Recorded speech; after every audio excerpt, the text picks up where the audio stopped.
Tunamshukuru Mungu kwa nafasi hii ambayo Mungu ametupa. Funika macho yako tuweze kuomba. Bwana Yesu, wewe Mungu uliye hai.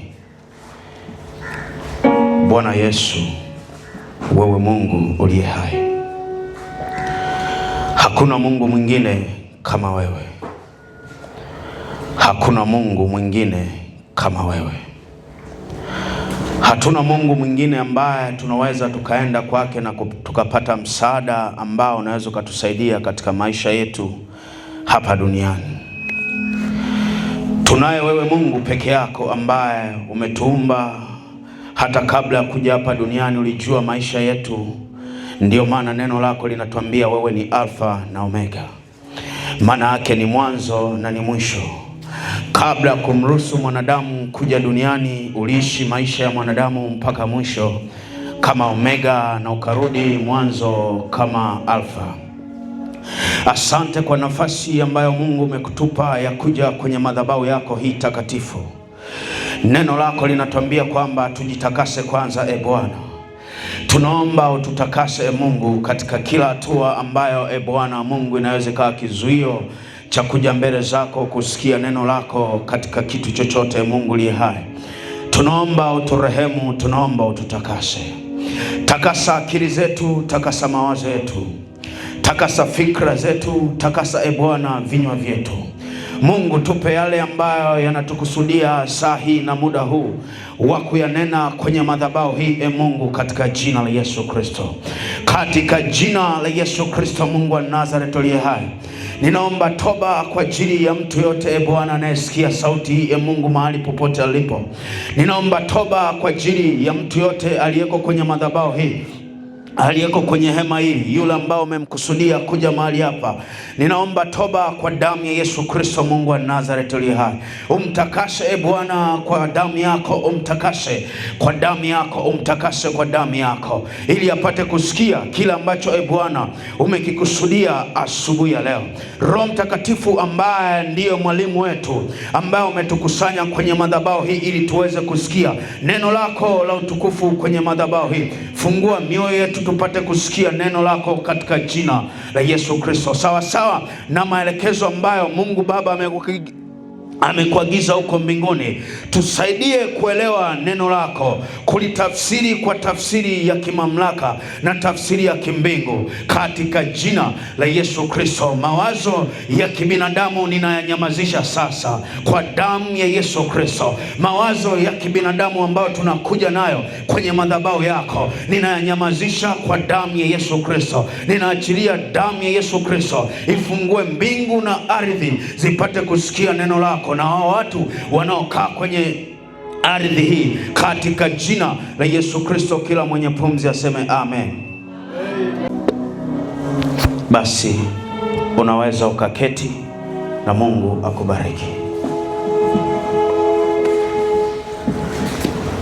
Haleluya, haleluya. Basi namshukuru Mungu kwa nafasi kunipa kwa ajili ya kusimama mbele yenu, lakini nashukuru pia kwa ajili ya kuhani wa madhabahu pamoja na viongozi wote katika madhabahu hii. Kwa unyenyekevu mkubwa ninashukuru kwa ajili yao, na Mungu awabariki. Tuna kichwa cha somo ambacho tuliweka pause kidogo, lakini tunaendelea nacho katika somo lenye kichwa kinachosema mambo ya kukusaidia kufungua malango yaliyofungwa kwenye maisha na adui. Mambo ya kukusaidia kufungua malango yaliyofungwa kwenye maisha na adui.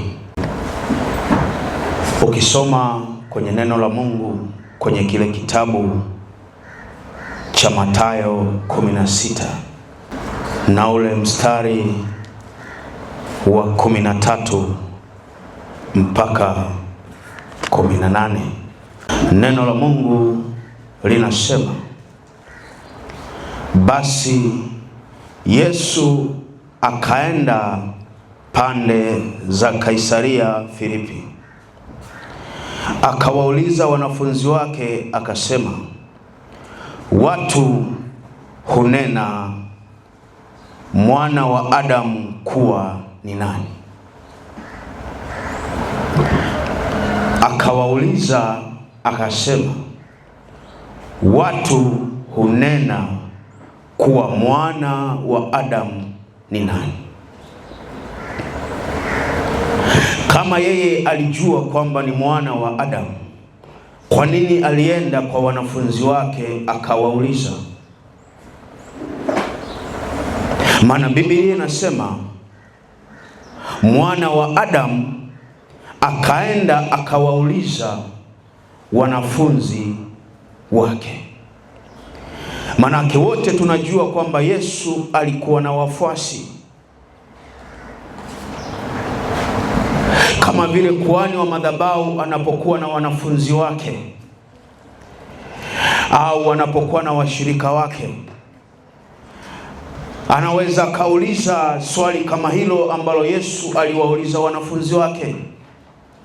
Anaweza kumfuata kiongozi au anaweza kumfuata mshirika yote akamuuliza kwamba huko nje watu wananijua mimi kama nani? Wala sio kosa wala sio dhambi. Ndivyo Yesu alivyowauliza wanafunzi wake. Akawauliza, huko wananiita mimi ni nani? Au wananijua mimi kama nani? Ndipo wanafunzi wakaja na majibu kama inavyosomeka.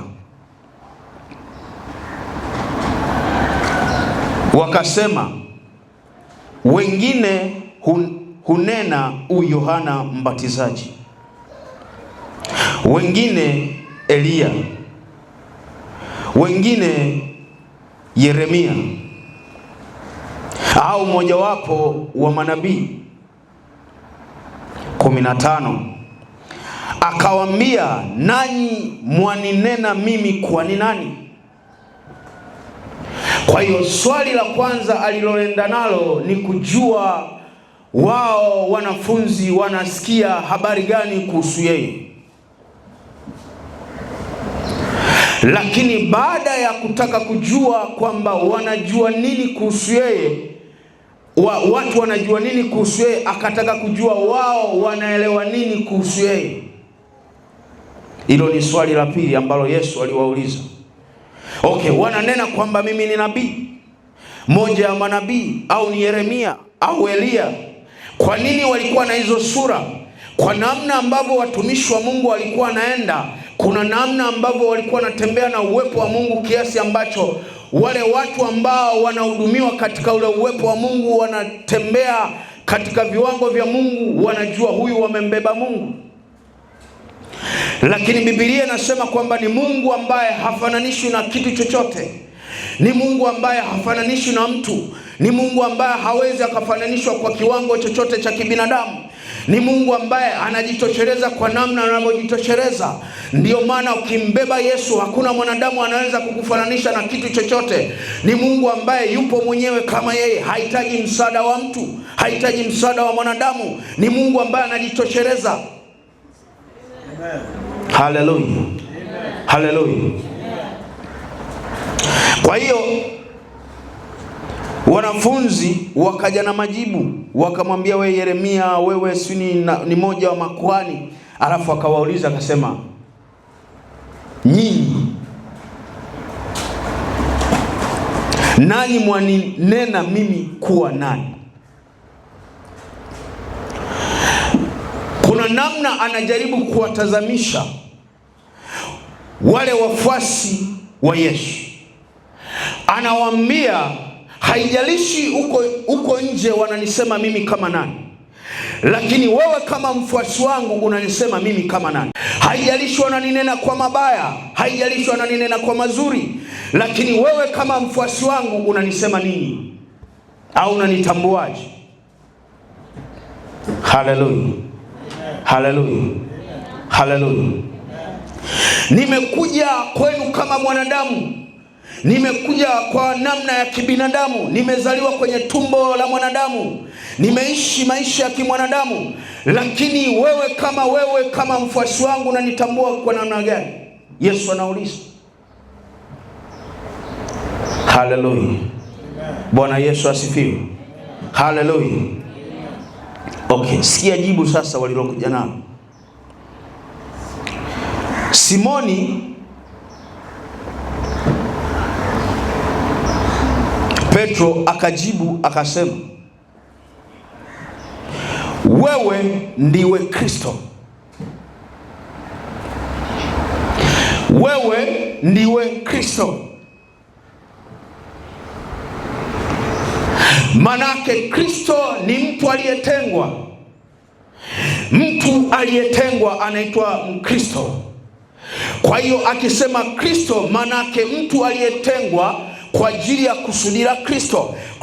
Kristo manake mtakatifu, aliyetengwa kwa ajili ya kusudi takatifu. Ndio maana ukikuta watu wanajiita Mkristo hapo wanakataa kuokoka, ujue kuna kitu cha kujiuliza. Kwa nini anamkiri Kristo na anakataa kuokoka? Kwa sababu Kristo ndio mwanzilishi wa wokovu. Alikuja kwa ajili ya kutuokoa. Kwa hiyo huwezi ukaokoa kama hujaokolewa. Lazima uokolewe kwanza ndipo uokoe. Haleluya. Haleluya. Haleluya. Haleluya. Haleluya. Okay. Akasema, wewe ndiwe Kristo, mwana wa Mungu aliye hai. Kwa hiyo kama wewe ndiwe Kristo,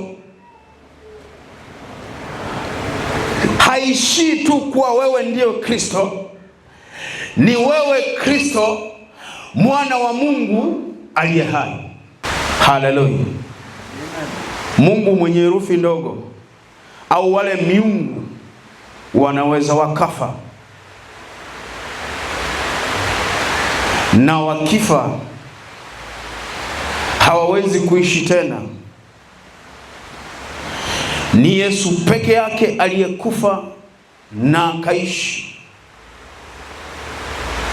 Bwana Yesu asifiwe. Haleluya. Haleluya. Haleluya. Kwa hiyo wanafunzi, Simoni akajibu akasema, wewe ni Kristo mwana wa Mungu aliye hai. Okay. Yesu akajibu akamwambia, heri wewe Simoni Barioni. Ukisikia neno la Mungu likisema heri,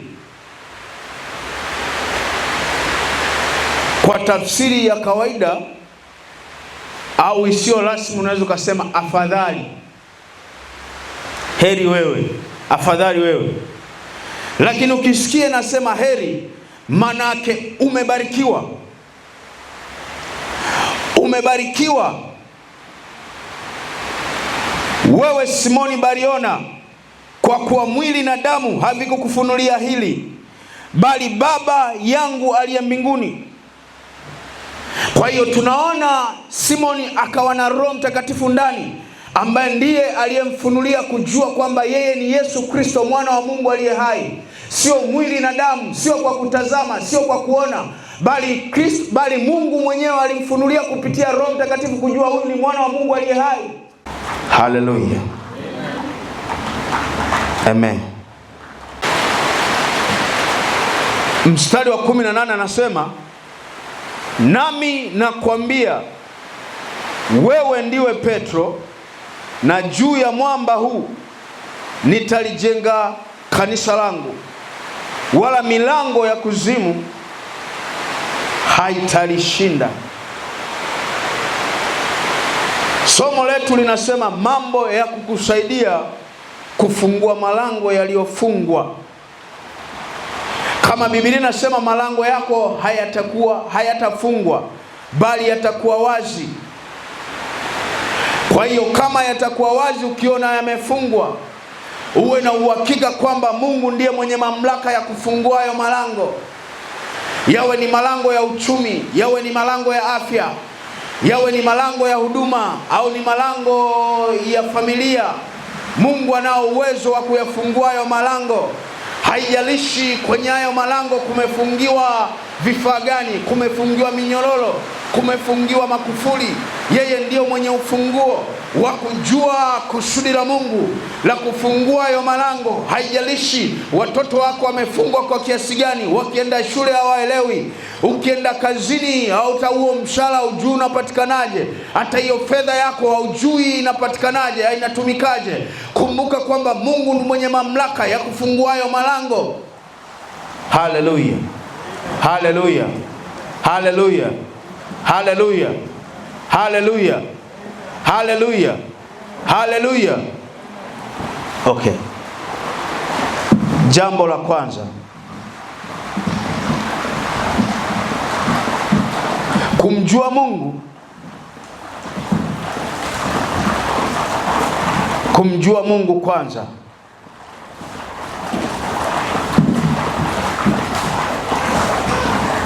Kwamba yeye ni nani kwako.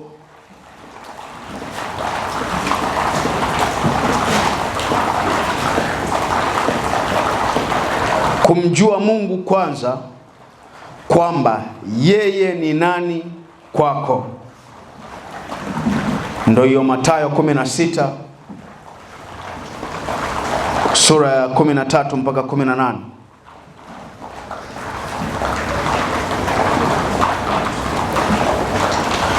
Pointi ya pili, kumwamini Yesu.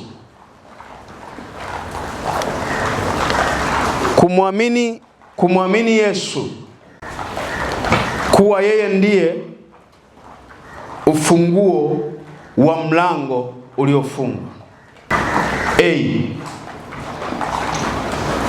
Kumjua Mungu kunakupa mamlaka ya kushinda nguvu za adui. Kumjua Mungu. Kumjua Mungu kunakupa mamlaka ya kushinda nguvu za adui. Danieli 11:32. Wanaomjua Mungu wanakuwa na nguvu za kuvunja vizuizi vya kiroho na kufungua malango. Danieli 11.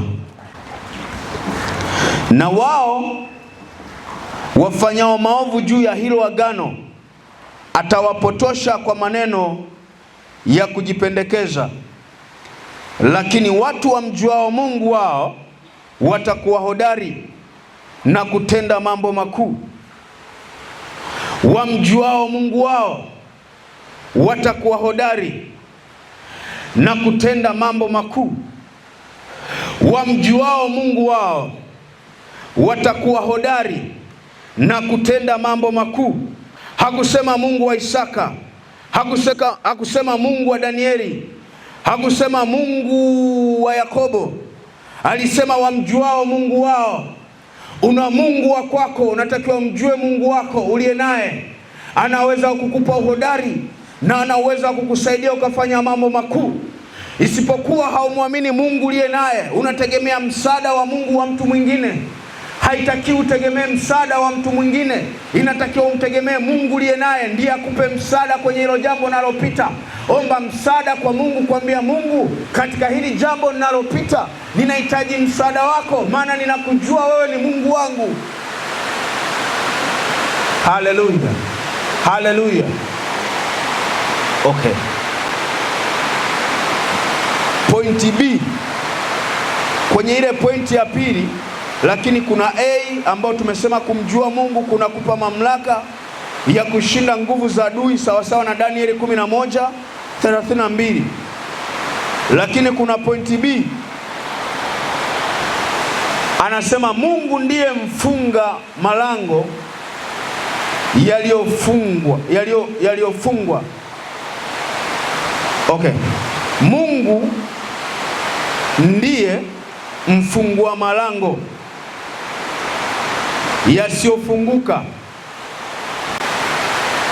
Unaweza ukaenda na kufuli, ukaenda na funguo kwenye kufuli ambazo adui amefunga, na funguo kaficha. Yesu wakati anakufa msalabani, Biblia inasema alikufa akaenda kuzimu. Kabla hapo shetani alikuwa na uwezo wa kupiga stori na Yesu, lakini baada ya Yesu kufa msalabani, hakuna mahali popote ambapo shetani anaweza kukaa na Yesu meza moja wakaongea. Haipo. Anaweza kaenda kwa Mungu akaongea naye, lakini sio Yesu. Yesu alipokufa akaenda kuzimu, akampokonya shetani mamlaka, zile funguo zote zenye kufuli zote, kifungo chochote chenye kufuli lolote, Yesu ana uwezo wa kukifungua. Ndiyo maana Biblia inatuambia kwamba Yesu ndiyo ufunguo wa maisha. Yesu ndiyo ufunguo wa kila kufuli. Haijalishi shetani amefunga hilo kufuli na funguo kazipoteza au kazificha, yuko Yesu ambaye amebeba hizo funguo zote zenye hizo kufuli. Ana uwezo wa kufungua. Haijalishi kuna malango ya namna gani yaliyofungwa. Ukimhitaji Yesu kwenye mamlaka ulio nayo, ukimkubali Yesu na kumwamini Yesu, haijalishi umeokoka, lakini kumbeba Yesu, uwe na uhakika utakuwa na uwezo wa kufungua hayo makufuli. Amen. Ufunuo 3 mstari wa 7 mpaka wa 8. Haleluya. Na kwa malaika wa kanisa lililoko Filadelfia andika, haya ndiyo anenayo yeye aliye mtakatifu, aliye wa kweli, aliye na ufunguo wa Daudi, yeye mwenye kufungua wala hapana afungaye, yeye afunga wala hapana afunguaye. Haleluya, haleluya. Anasema Mungu ndiye mfungua malango yasiyofunguka. Hiyo ni pointi B. Mungu ndiye mfungua malango yasiyofanya nini? Manake umejaribu kupambana kwa hali ulio nayo, hakuna msaada. Umejaribu kufikiri kwa mawazo ulio nayo, hakuna msaada. Umejaribu kutembea kwa namna unavyotembea, hakuna msaada. Leo ni siku ambayo Mungu anayo funguo ya kufungua, kutaka msaada wako, kukupa msaada ambao unataka. Mungu anao. Tembea kifua mbele ukijua Yesu anao msaada. Haijalishi umevunjika kwa kiasi gani, Mungu anao ufunguo wa kukusaidia kupita mahali unapopita, wa kukusaidia kutembea mahali unapotembea, wa kukusaidia malango ambayo yaliyofungwa. Mungu ana uwezo wa kuyafungua leo. Karabasa korobo shanda riandaraba korobo sikiriandaraba saka randorobo sikiriandaraba kantaraba kasira ropoko sokorobo kontoria mandaraba siki rikandaraba sandaraba korobo. Wamezuia huduma hii kwa muda mrefu isiweze kustawi. Rikandaraba korobo sikiria mandaraba seke ramando ropo sika, msiwaonee huruma. Rika shandaraba ropo kosata, ni mwaka wa kustawi. Ropo rika, wamezuia huduma hii kwa muda mrefu isistawi. Ropo kondorobo, msiwaonee huruma katika ulimwengu wa roho. Ropo koshata rabo rikandarabo rapako, kila kizuizi ropoko shaka. Isaya 45, aliyepata asome. Kandaraba sekeriman kantariondaraba korobo ikiriandorobo sikirianda ramandorobo siki rika sakorobo shekirimanda. Nitakwenda mbele yako ramando robo sikirianda raba, na kupasawazisha mahali palipoparuzika. Nitavunja vipande vipande milango ya shaba na kukatakata mapingo ya chuma. Kandorobo shakarabo rika shanda kandaraba shika, kila malango ya chuma rika shanda raba seke rika shanda. Mungu yupo kwa ajili ya kukatakata, ya kuvunja vunja chochote kinachozuia kanisa la Jehova Shama lisisonge mbele. Kila malango ya kuzimu yanayoinuka kwenye madhabahu za kifamilia, kwenye madhabahu za miungu, kwenye madhabahu za eneo, zinazozuia huduma hii, kanisa hili, kwa mamlaka tuliopewa na Mungu aliye hai, ambaye ametupa kibali kujenga madhabahu kwenye eneo, kwenye ardhi hii. Kandaraba shika,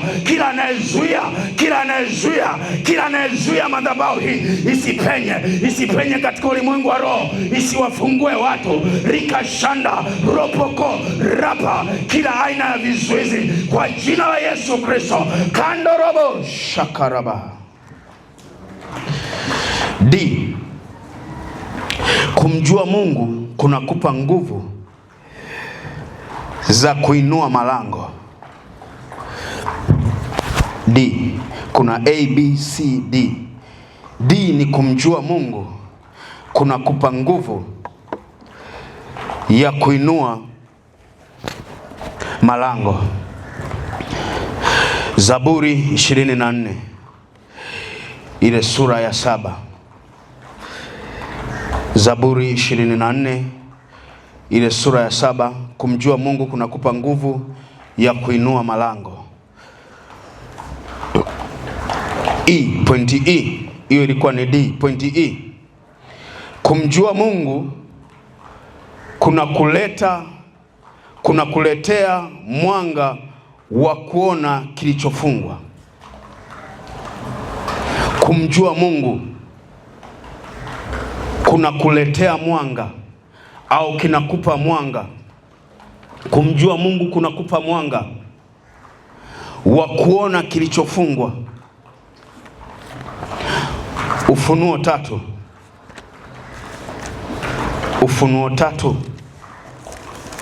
sura ya 8 mstari wa 8. Ufunuo 3:8.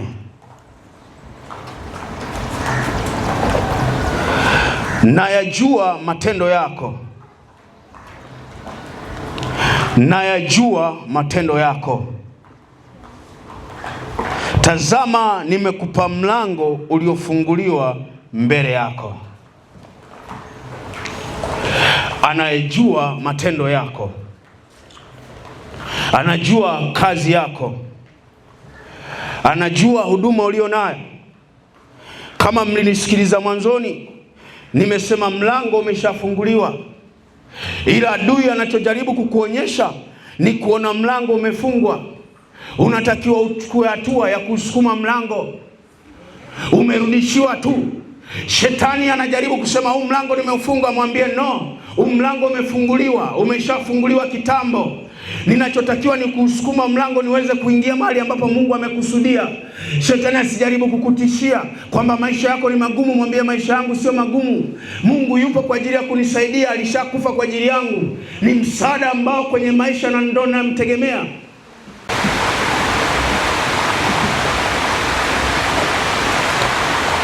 Pointi ya pili, maana tulikuwa na pointi ya kwanza alafu tukawa na vipengele mpaka E. Sasa tunaenda pointi ya pili. Inasema kumwamini Yesu kwa yeye ndio ufunguo wa mlango uliofungwa. Haleluya.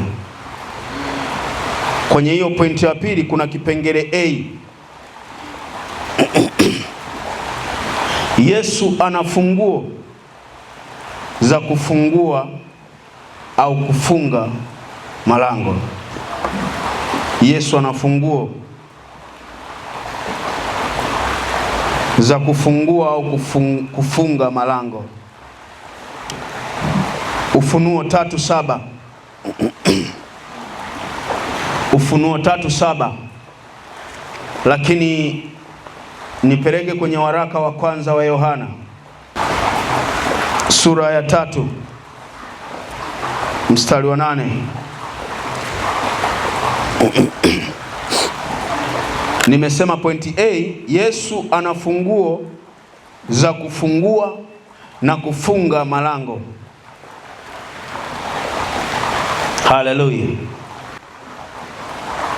Ufunuo 3:7 na waraka wa Yohana 3:8. Haleluya. Atendaye dhambi ni wa Ibilisi, kwa kuwa Ibilisi hutenda dhambi tangu mwanzo. Kumbuka amesema, ninayajua matendo yako. Kwa kusudi hili mwanzo wa Mungu ulidhihirishwa, mwana wa Mungu alidhihirishwa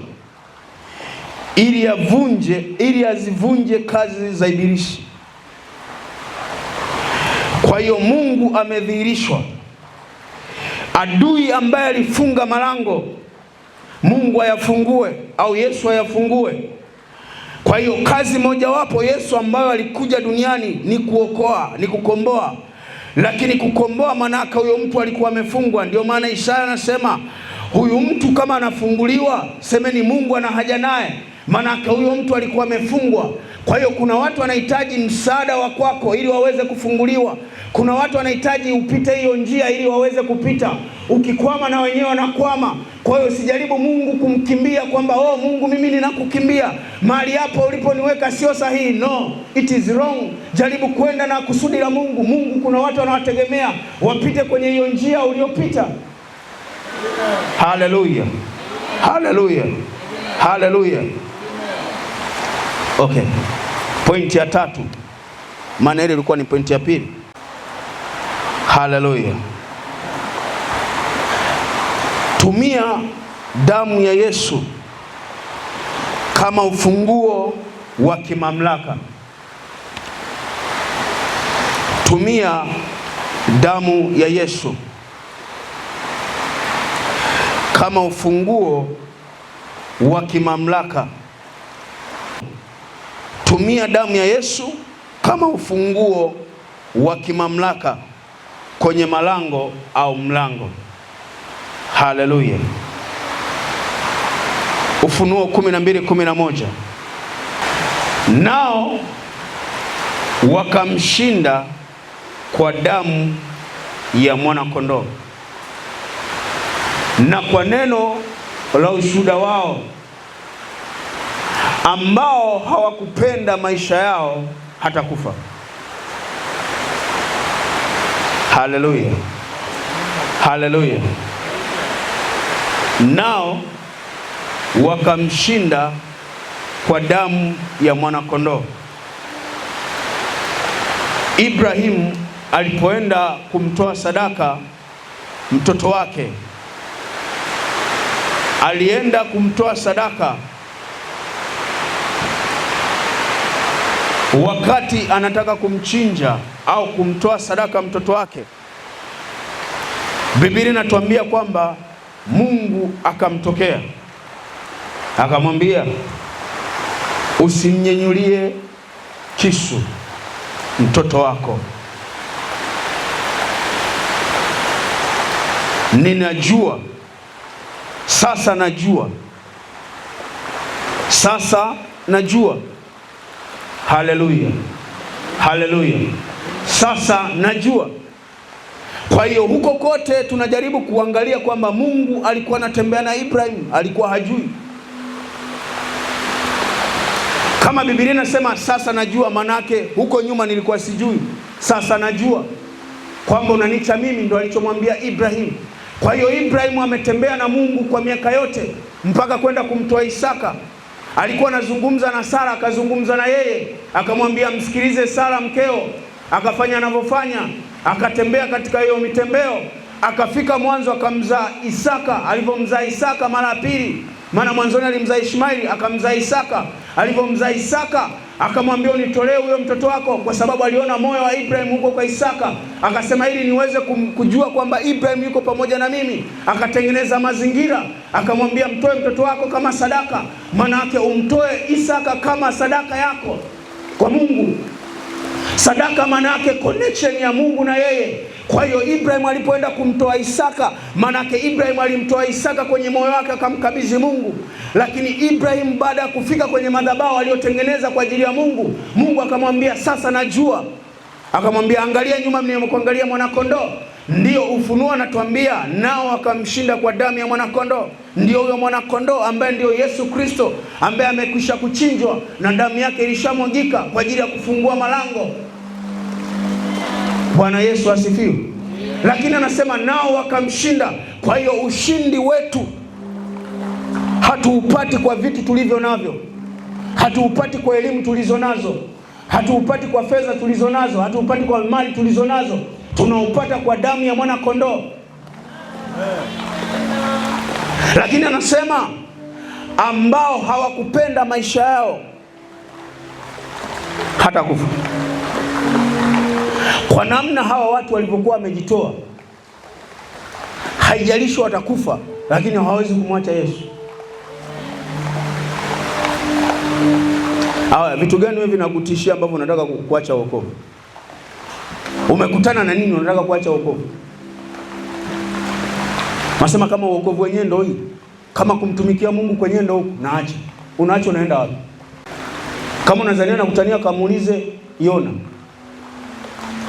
Alijaribu kukimbia wito wa Mungu, akamwambia hata ukikimbia huko na kwenda nitakufuata.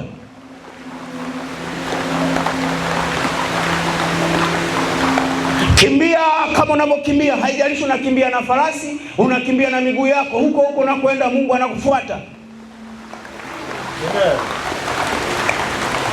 Usijaribu kumkimbia Mungu.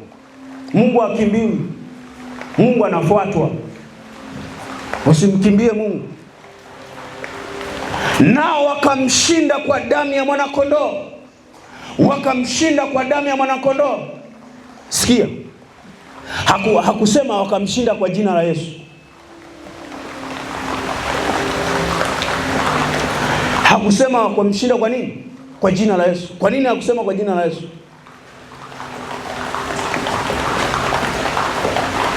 Okay.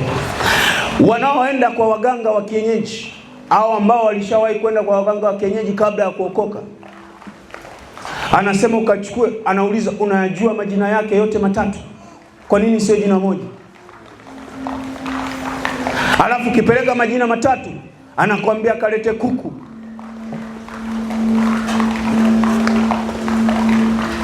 Au kalete mbuzi. Akiona huyu kafara yake ni kubwa, anakuambia kalete ng'ombe. Ile damu ambayo unaipeleka, ambayo unaichinja, anaimwaga kwenye ile jina au kwenye ile ardhi, ndiyo inasimama kwa niaba ya, inakusemea. Ndiyo maana damu ya Yesu inanena mema na kunenea mambo mazuri.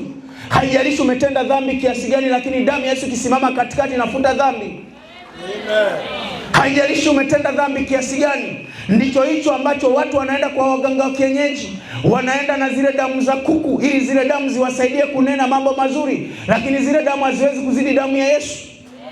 Amen. Kwa hiyo ushindi wa wale watu wanaopata katika damu ya Yesu. Okay. Simama tuombe.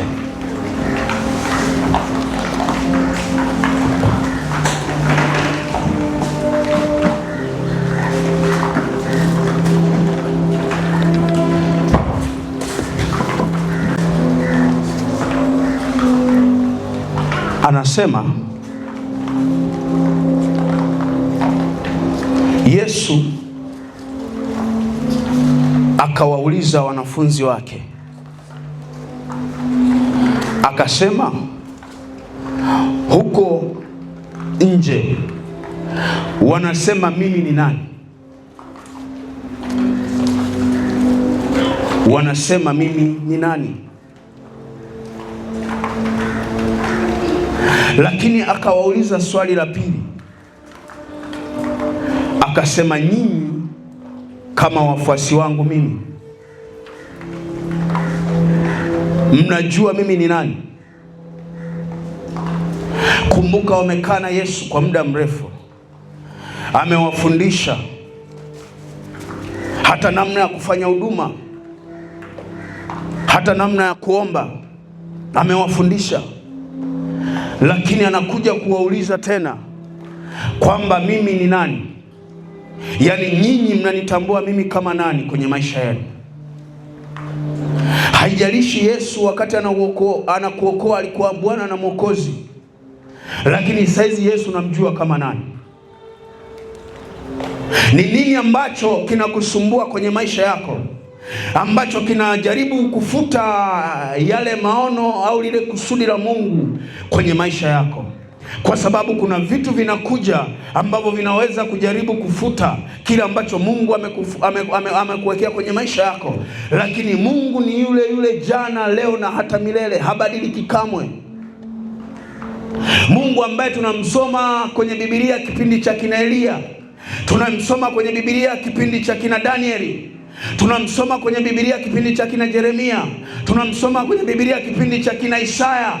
Ni Mungu yule yule jana na leo hata milele, hajabadilika kamwe. Lakini isipokuwa utukufu wako umekuwa mkubwa zaidi, kiwango cha nyuma sio sawa na kiwango cha sasa. Haleluya, amen. Nataka uende mbele za Mungu, umwambie Mungu, ninakutaka wewe na nguvu zako ili zifanyike msaada kwenye malango nitakaokuwa nayafungua kwa kutumia damu yako. Zifanyike msaada, hizo nguvu ninazozitaka zifanyike msaada kwenye malango nitakaokuwa nayafungua. Haleluya, haleluya, haleluya. Nyosha mikono yako juu.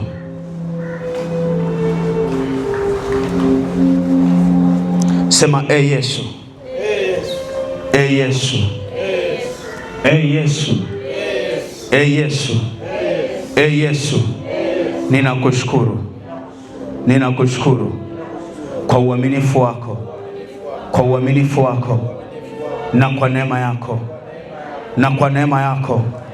Ninaomba Bwana Yesu unisamehe, unisamehe. Tamka kwa imani, unisamehe kwa jambo lolote nililolifanya ambalo najua au sijui. Ninaomba rehema zako, ninaomba rehema zako kwa jina la Yesu, kwa jina la Yesu, kwa jina la Yesu.